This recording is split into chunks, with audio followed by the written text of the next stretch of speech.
is Sanat Srivastav for MyOperator, and you're watching MyOperator presents the Sales Funnel Show, where we speak to a lot of salespeople about sales and their expertise.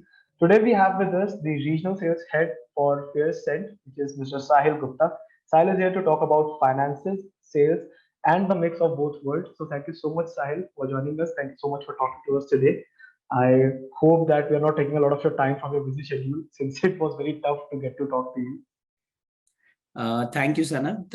In fact, it's my pleasure to be here. And yeah, although financial services sales is hectic, but it's fun. And yeah, it's good to take out time for something like this, which I believe is, of course, important. Yeah. And thank you so much. That you feel that this is important is something that I'm pretty sure all the people will look forward to.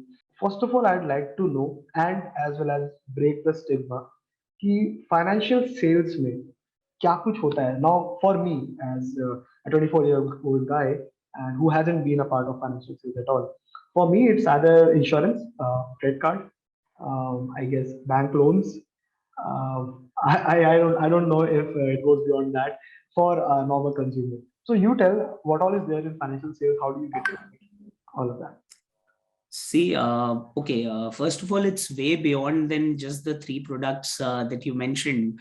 So, if I talk about financial services, anything to do with money, right? Any service or product that deals in money would be a part of financial services. And pardon me if I'm wrong, but even something as simple as, say, a current account or a savings account is also a part of financial services, right? So all banking services, including loans, deposits, fixed deposits, savings accounts, current accounts, recurring deposits, these are some basic financial services that are there in the market.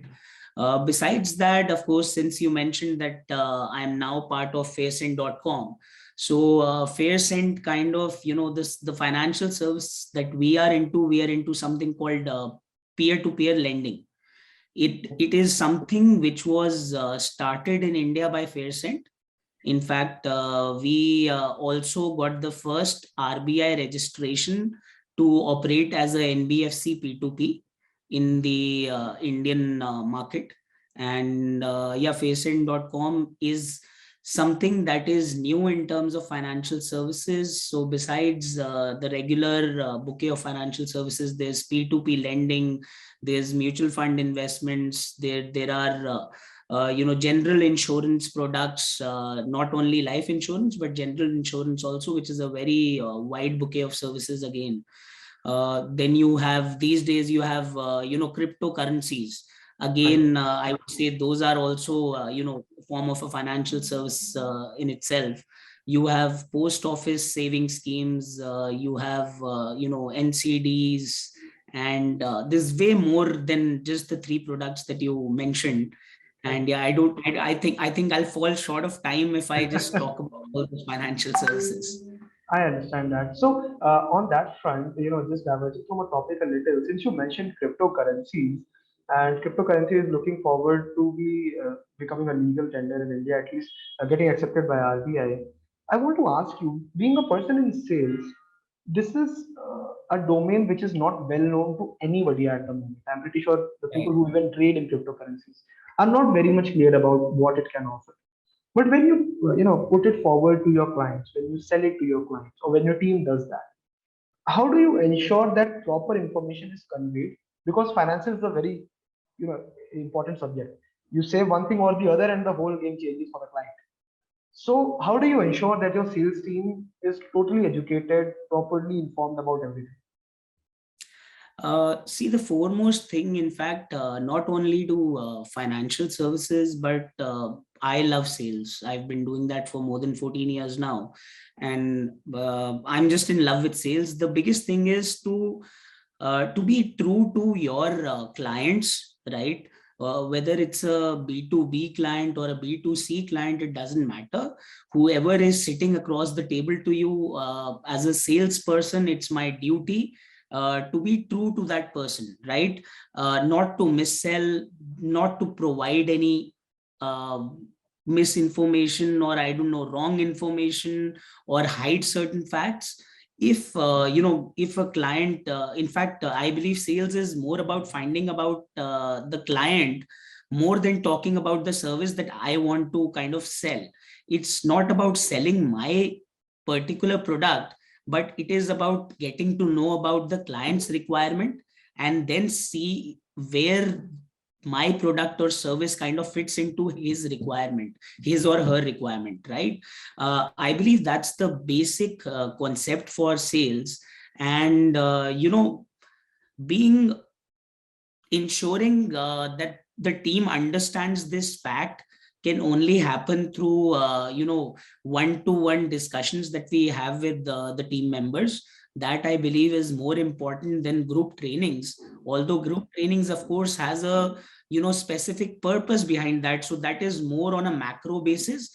But driving this sense of being true to your clients is something that requires one-to-one mentorship rather than group trainings. Right. So that is how you ensure in your company at least that your all the sales team is on the same platform when it comes to Of information. course.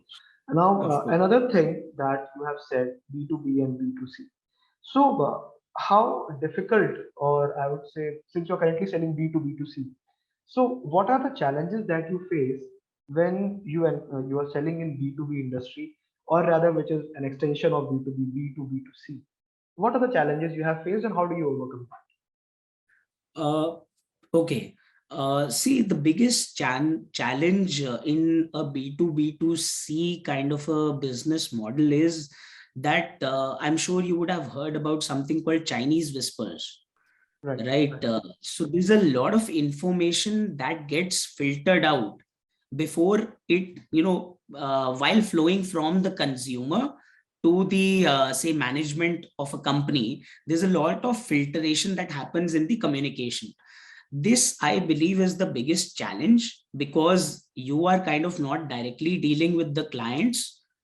It's an advisor or a partner that we are working with who is eventually dealing with the client. So, how the particular network operates is there's the company or the organization that is offering the financial product or service. Then there are the employees of the company, right? In the amongst those also there's the manager, and then there's the actual people who are there on the field. Then there is the advisor or the partner, and then the end client, right? So say if there is any feedback from the client provides the feedback to the agent or the partner. Then that particular person provides it to the employees, to the field employees, or to the relationship managers. Then they provide that information or feedback to the Manager. to the manager, and then eventually it goes to the management of the company. So I believe in this whole process there's a lot of filtration that happens with the communication, and eventually somewhere, even if not the complete message, but certain parts of the message are kind of missed. Right. So as a manager, I believe it's my duty to ensure that somewhere I'm directly in touch with the partner, Right. and also the partner's clients. So we kind of promote webinars with the clients as well. Whichever partner is comfortable doing that, we welcome such webinars with the end clients, because that helps a lot in terms of Right. communicating with them directly. So this is the major problem, and I truly agree to that. The communication gap happens when the chain of hierarchy is a little longer than it Yes. usually is. You cannot speak to the end client down the line. Now, that said, talking from the client front now, and this is something that I'm pretty sure a lot of managers in India face, कि भाई discount कितना दोगे? A very common sentence that comes from almost everybody, even us when we go shopping, कि भाई ठीक ठीक लगा लो, discount दे दो, कितना percent मिलेगा? Now, in finance industry, everything is pre-calculated. Half of it comes from RBI itself. You cannot make changes. So, what is it that you say when you have to tackle the consumers or other businesses when it comes to discounting? Because there is very less margin, and of course, everybody has to earn. So how do you train your employees, your managers, to deal with this keyword discount kitna doge? Frankly speaking, it is not something that is there. It's not too common in the financial services industry. But yeah, whenever such questions do come up, wherein there are certain charges that people want to do away with, or maybe people think that some charge can be done away with or reduced, right? Not in fact done away completely, but it can be reduced.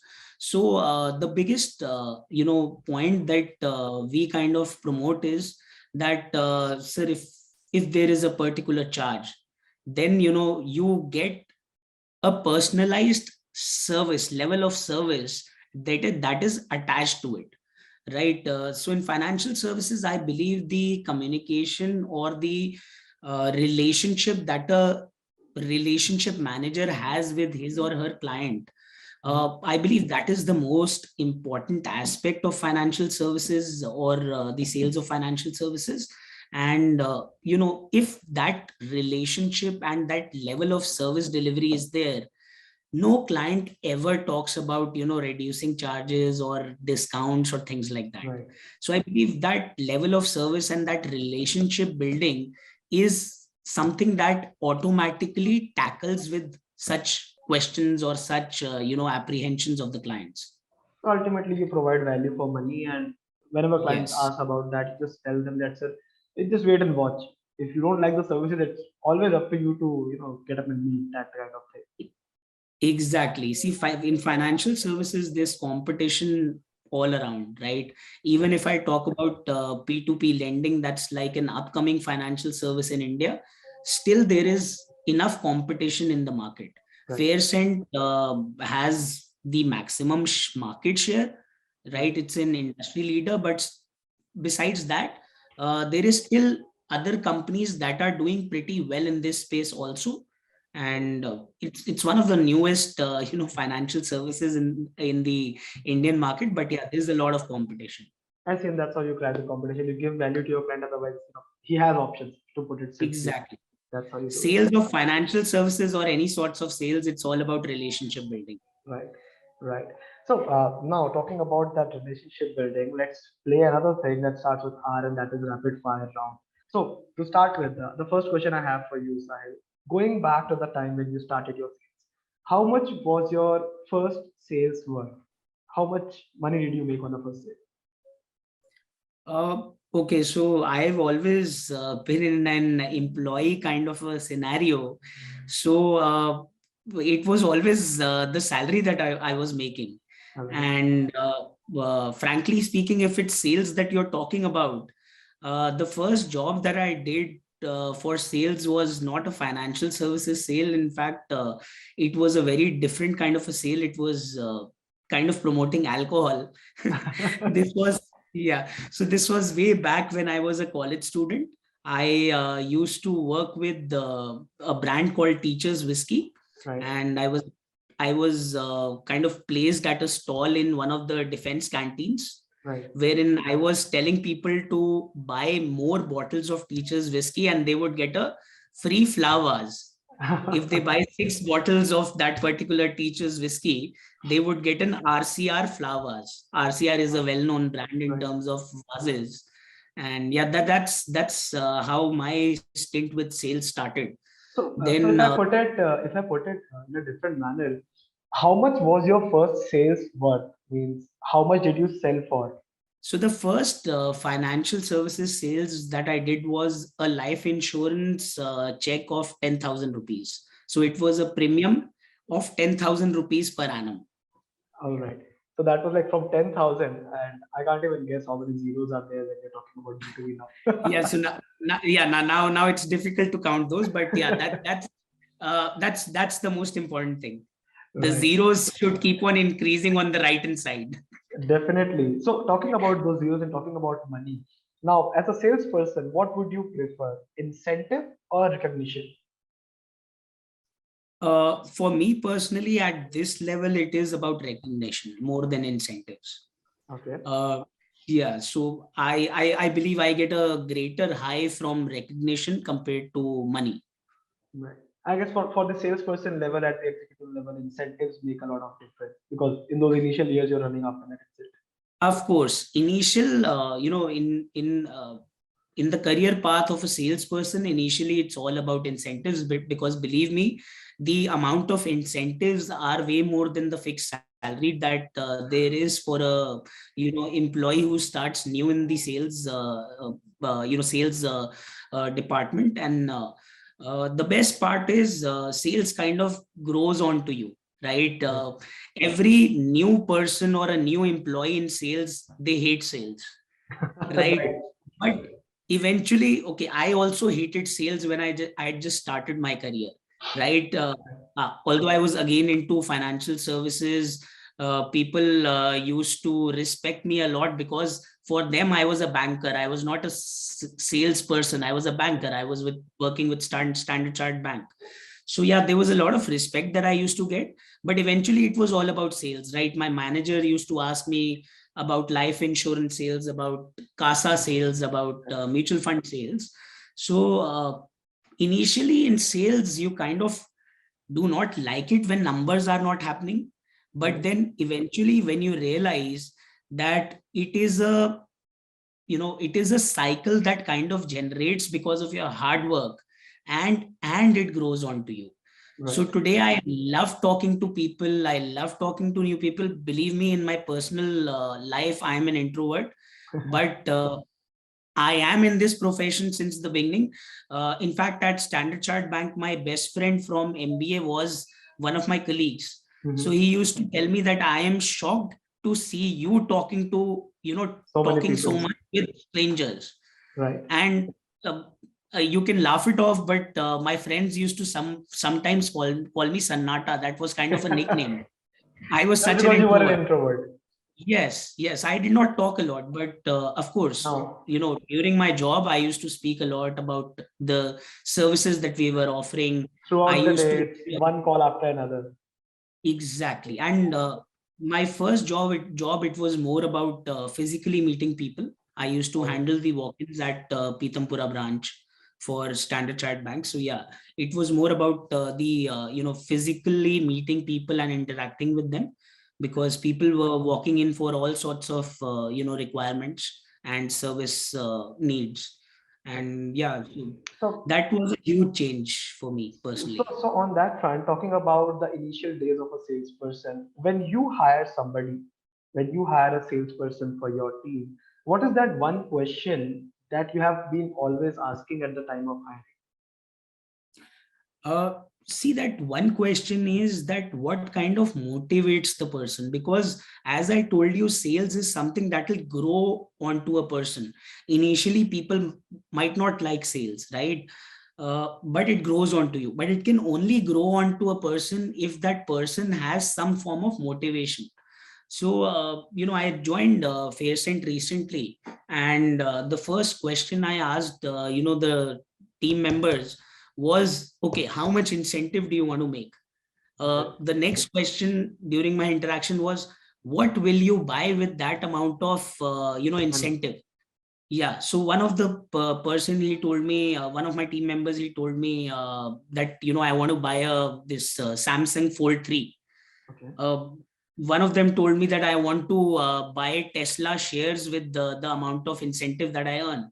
So today morning only what I did was I took printout of a Samsung Fold 3 phone and the logo of Tesla, and in front of their desks I just kind of pasted those pictures so that they are kind of motivated on you know every second kind of.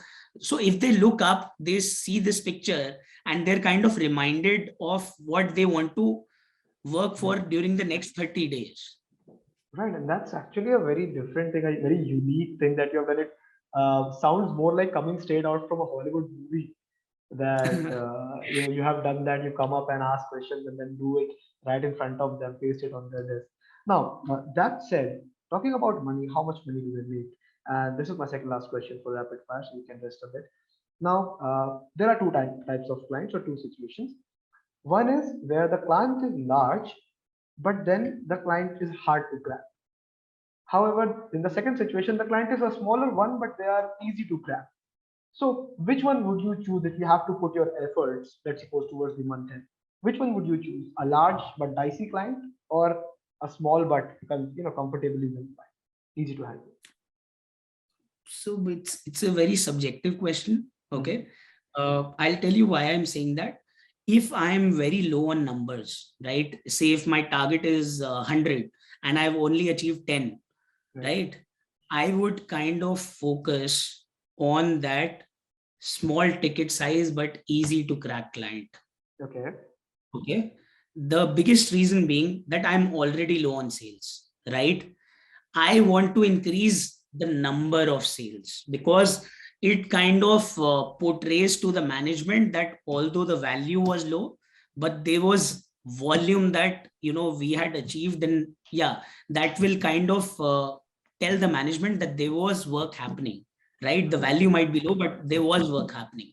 But if I am say 90% of the target achievement, Right. I would rather want to focus on the high ticket size client, which might be difficult to crack.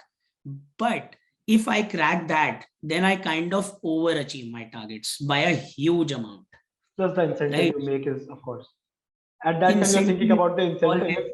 On the lower see, level, you're not.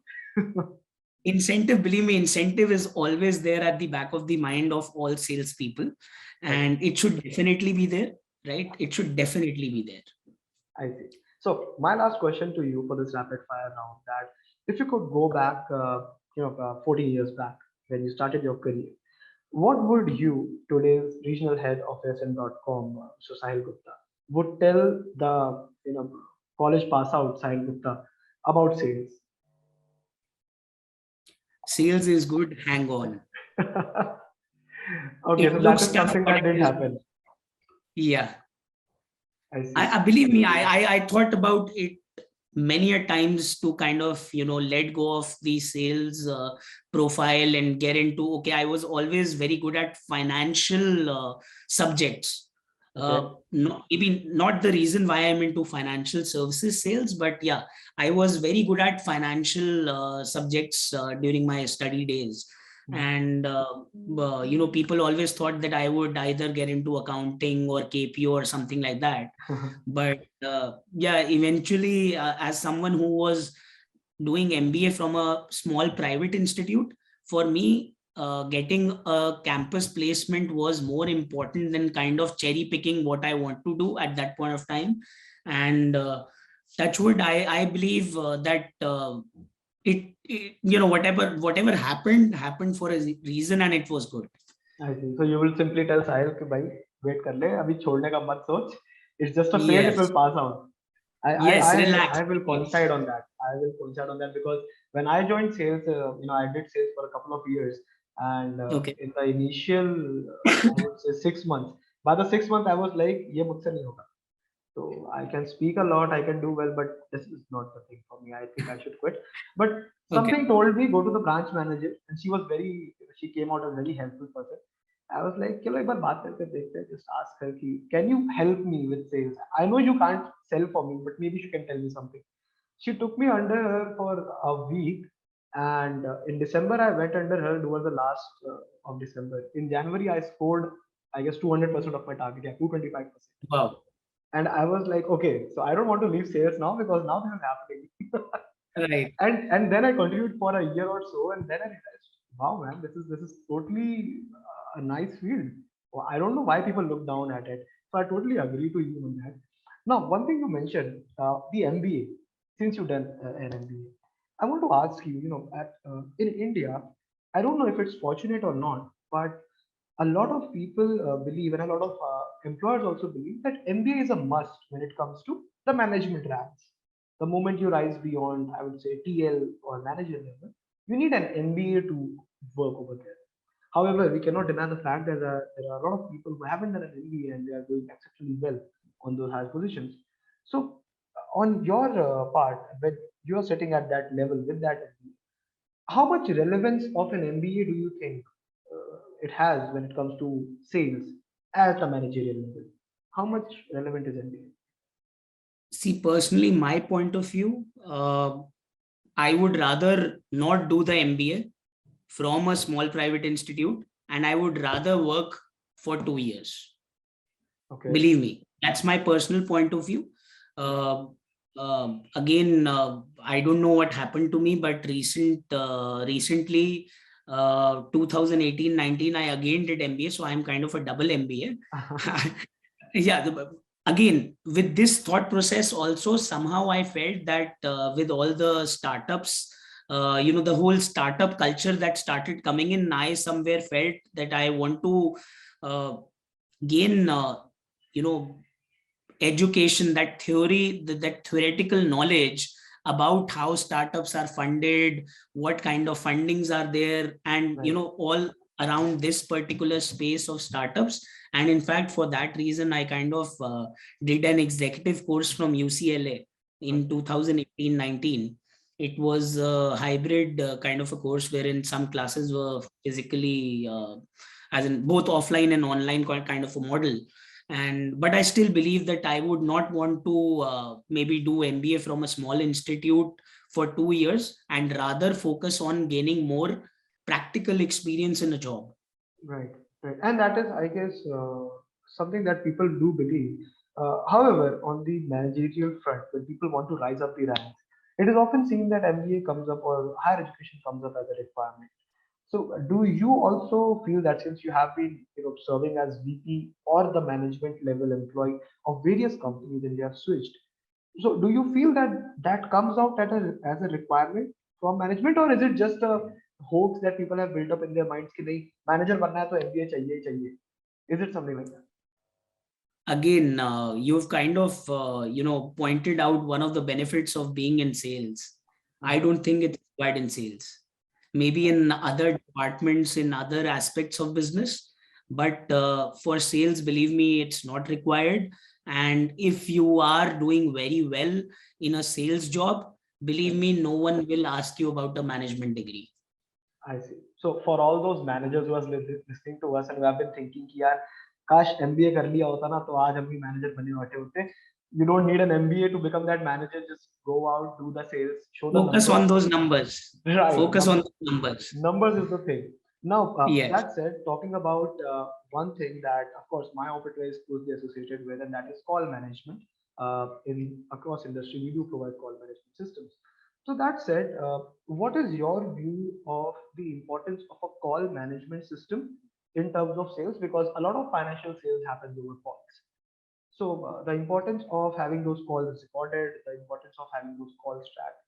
How do you ensure that? What setups do you use?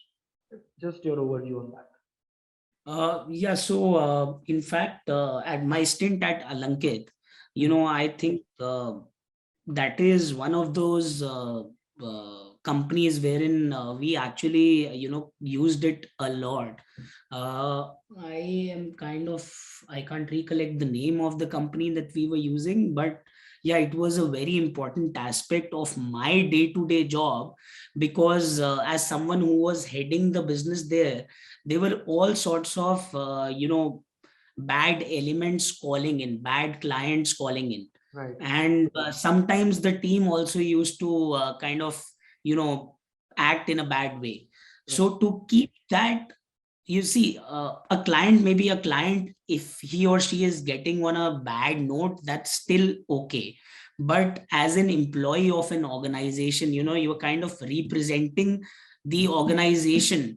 Right. We cannot be bad to the client, right? So yeah, that was the call management system was something that we really used to kind of use. We used to audit calls randomly. We Mhm. used to check recordings randomly, and it used to help a lot, because eventually, see, if the client has gone on a bad note, the person can still calmly react to that. And kind of if I am calm and the client is kind of shouting, believe me, within seconds the client will also realize that, and he'll also calm down. Right. Because his Yeah, shouting isn't working. He realizes that the guy exactly, is exactly. not listening. Sometimes people feel that if they shout, or they use bad language, they might get their way around. But believe me, as someone who has dealt with all sorts of clients, it doesn't help, right? Uh, if as I told you, it's about relationships. If I have a good relationship with a client, I'll just go beyond my boundaries and do anything and everything for that particular client to serve that client. So using bad words, using a harsh tone, believe me, it doesn't work. I see. It And doesn't work. that's where the call management system helps. And exactly that is Yes. what the point of MyOperator also have. We provide similar services where we do record calls and everything. And I do understand, even I have been telling people that this is the necessity of a call management system. You can understand what happens. Now, going forward to the next segment, I have three memes for you specifically Okay. related to sales. I would show them to you again, as I can tell the audience that you haven't seen that. So you look at those memes and you tell me how do you relate that to it? Because pretty sure you have been that salesperson, just like any other salesperson, ranting about it. Yeah, sales नहीं हो रही, कैसे करेंगे, boss नहीं हो पाएगा इस महीने. So I'll show you those memes and I will Okay. just record your reaction to it. So I'm just sharing the screen once. So this is the first meme. There's a lot of incentive, and ultimately, when you go ahead to grab that incentive, there is somebody asking for a refund. So, has that happened with you sometime in your life? Okay. So, yeah, life insurance sales was a huge part of my, starting of my career. Initial 5 years, I was selling a lot of life insurance. Life insurance comes with something called a free look period. Okay. Uh, Back in the days when I used to deal in life insurance, I think the free look period was close to about 15 days or a month. So a client could kind of, uh, you know, pull back from buying that product or service within the next 30 days, right? So Okay. of course, incentives were huge in life insurance sales. So of course, this is something that has happened a lot, that I used to, tell my friends and my colleagues that I will only count a sale as a sale once the free look period is over, not before that. And I guess pretty sure that people who have these kind of periods where refund is possible, they definitely take that. Even I have been there, and it has always Okay. been like, भाई wait कर लो, ये इतना बड़ा incentive ऐसे wait ऐसे खुश मत हो अभी खर्च मत करना. So yeah, that is there. Now the moving on to the next one. So this was from our very favorite Neeraj Chopra. I hope you are able to see this. So this is where he's getting in all those roles to sell the same product to different leads, and that is how you said every client is different. So how? Yes. Tell us a story about this Yeah. that you have encountered. Um, Okay, so of course, we as salespeople, we need to kind of change with every requirement, with every kind of client that we deal with. Luckily, luckily I've been exposed to all sorts of clients, to ultra HNIs, to someone like a rickshaw wala. I've sold life insurance to a rickshaw wala also. So Rickshaw wala yeah, means I've been like exposed. a rickshaw wala is an Yeah, auto rickshaw wala, right? yes, an auto rickshaw wala. So And you have yeah, sold. Oh my god, yeah, that's yeah. So that's the next level of life insurance. Trust me. exactly. So just one experience, out of all this, the biggest thing that I can kind of recollect from my initial days as a salesperson, uh, there used to be a gentleman who used to come to the branch to deposit cash. Okay, there were many transactions that used to happen, and he was someone, he used to wear a dhoti kurta, a very simple guy. So one day he came to me. Every day he used to ask for some kind of service requirement, and I used to, happily give a statement or tell him the balances, etc. And so one day I kind of told him that if I could speak to the director of the company, Right. the owner of the company. So he told me, बताइए. I again said, sir क्या मैं company के मालिक से बात कर सकता हूँ? उन्होंने कहा बताइए. मैंने फिर बोला, सर क्या मैं कंपनी के मालिक से बात कर सकता हूँ? उन्होंने कहा बताइए. मैंने कहा सर मालिक से बात करनी है. तो कहते बोलिए ना, मैं ही तो मालिक हूँ. Oh my god. And you So would have yeah, been totally taken aback. Ki, oh yeah. I Oh. was shocked. Someone right from an MBA college, I was shocked that that person was the owner of a group of companies that had a good balance, and I was kind of shocked. And yeah, these different phases or personas of a salesperson uh, is very important, because eventually if I need to talk to that person, if he is more comfortable in Hindi, I have to talk in Hindi. If he's more comfortable in, say, a Pali lingo, I need to be that pally with him, because there's in sales, there's something called a mirror technique, wherein if Sanad is sitting like this, I would also want to kind of sit like this if I want to sell something to Sanad, because then Sanad will be able to relate with me much better, because I'm kind of enacting the same way that he is whatever he is doing, I'm also kind of doing the same thing, Right. so he relates with me much more than anyone else.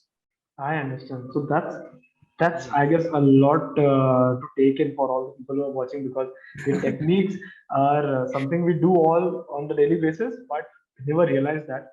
Now the last Yeah. meme for you that we have comes from Rahul Dravid, and handling high traffic on roads or calls both can make you like an angry gunda. So any memory from your sales where you became that angry gunda on call? I was working with Royal Bank of Scotland, Connaught Place branch. Hmm. Uh, the branch was in Hansalia building, close to this, which place is that wherein all those protests happen, the Jantar Mantar. maze. Yeah, Jantar Mantar. Yes. Right. So Jantar Mantar was very close to our office, and many a times there used to be huge traffic jams because of the protests that were happening. So one day I had an internal office meeting after a sales call, and I was stuck on the road right in front of my office. But of course, I couldn't just leave my car there and go for the meeting. So I was really frustrated, and this one journalist with a mic in his hand came up to me and started asking questions about the protest. And I never realized that that could be published in a newspaper. I just started saying that these politicians should think about people like us. We are the ones paying taxes. They are torturing us with their protest and all that. And did not realize the next day this was in published in some Hindi daily. I don't even remember the name. Oh My my God. grandmother told me, बेटे तेरी photo और तेरा तूने जो जो बोला है वो न्यूज़पेपर में आया है. Oh my God. So that would have been, I don't know. I don't know if we have the words to describe that. You say something in a bad mood and that shows up in the newspaper the next day. Yes. That would I, have been I, very I, funny. I hope the politicians did not read it. Even if they did pretty sure, they would be like, "अरे, छोड़ो ना, protest करते हैं." Now, on that front, that is how the meme section ends, and those were some real good stories, Sahil. Moving on towards the end of this particular episode, I would like to ask you just two questions, which will sum up the entire expertise. Pretty sure they cannot sum up your entire expertise, but yes, for both the cadres of people who are listening to us. First of all, what are your three tips for sales managers who are looking forward to grow into a VP, maybe into a regional head, or they're just looking forward to handle their team better? What are your three tips for those people? See, the biggest thing I would want to share is to be empathetic with with the team members, with the management, with the clients. It is really important because yeah, you can be a much better salesperson. I can be a much better salesperson if I try to understand the psyche or the requirement of the person that I'm negotiating with. It could either be the management of my company, it could either it could be the team that I'm handling, or it could be the clients that I'm handling. I think being empathic, empathizing with the person in front of me is the most important thing for me. And second would be something again that comes from my personal experience in sales, is to just focus on increasing the number of prospects. the conversions will happen automatically. Just focus on that process of increasing the number of prospects, and the conversions happen automatically. Maybe not this month, but it will definitely happen in the subsequent month. uh, Thirdly, there's something that I recently kind of realized in my career. Along with increasing the number of prospects, believe me, there is a science behind sales that is there. So when my managers used to tell me back in the day, maintain a diary, note down everything, maybe I used to not do that, but I've definitely started doing that in the last few years. Then secondly, I was very bad with computers. I'm still not good with computers, but yeah, I'm getting better at it. Before 2018, I did not know 10% of what I know today about Excel, Microsoft Excel. Okay. Believe me, it is very important. It gets more, it gets more important as the numbers start to kind of grow crazy. So, when you have 10,000 partners working with you and you want to analyze the data for all partners, you need to be good at Microsoft Excel. We Right. can, we can tell ourselves that we are salespeople. We have to deal with people. We do not require any Microsoft Excel skills or such skills. We do not need to take notes. Believe me, all this is very important for sales. Very, very, very, very important. I see. So I think managers should make a note of all of this. That is very rightly what you have said. Now, for not for the managers, but for the people who are working on the very lowest level of the chain, the executives, the people who are on the field, on the desk, making those calls. What are your three tips for those people to, I'd say, to sell more, to serve more, to grow in their careers? What would you say? Uh, the first thing is, as I told you, just hang on. Sales gets better, right? Second, of course, it is the same for all sorts of salespeople. It doesn't matter whether you're a man, whether I'm a manager, whether I'm a field sales executive. It doesn't matter. Just focus on increasing the number of prospects. It is very important. Number three, do not, as I said, do not feel bad about being in field sales, because field sales is the best teacher. Right. It is the best teacher. I think it is way more than any of the expensive MBA programs that we can attend. Field sales is the most important thing for any person to do business. As many people say, most of the CEOs have been salespeople rather than a CTO or any kind of other head. They were always salespeople, and the biggest reason is that they were people who knew the clients and their requirements much more than any other person in the company. And yeah, that's very important. I see. So that will be all for this episode. Sahil, thank you so much. It was a pleasure talking to you all about sales. And I am sure that people must have had so many takeaways from this episode that they can turn their life around in sales just like that. Thank you so much once again for taking out time. It's been great talking to you. Thank you, Sanad. It was my pleasure talking to you. And yeah, of course, I hope this helps other people. And yeah, my biggest message to everyone is just hang on. It gets much better. It grows around you. Thank you so much.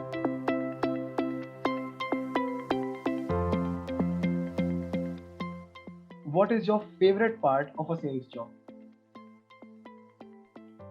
Favorite part of the sales job, I think the energy and the improvisation that you do in your plans from 25th to the 30th of the month. I think The closing piece. yeah, the closing time. I think that's where you kind of make sure all your horses are running and everything, and you are able to achieve your targets.